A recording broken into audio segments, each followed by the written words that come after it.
So some of the things that real estate offers as an investment is a bundle of benefits.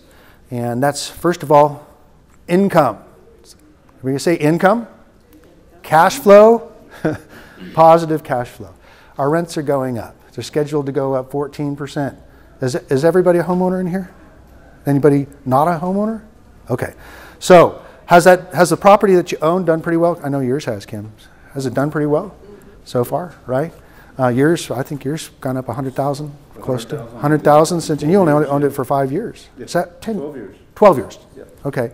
But that's pretty good because you only paid 170, now it's worth 270. Exactly. It's no brainer, right? But income is what we're looking for. It's one of the things that we get as owners of real estate is that guess who pays off the mortgage? It's not us, it's our tenants. Not only that, our rents are higher than the payment.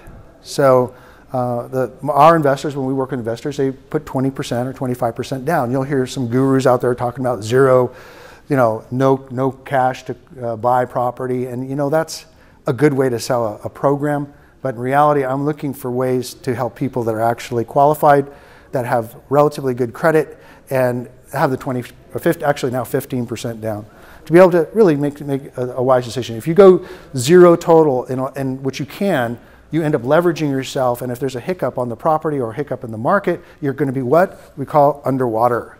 So having a little bit of cushion in your equity because you put a down payment on it will help, number one, give you more positive cash flow, but also it gives you a sense of well-being, be able to sleep at night.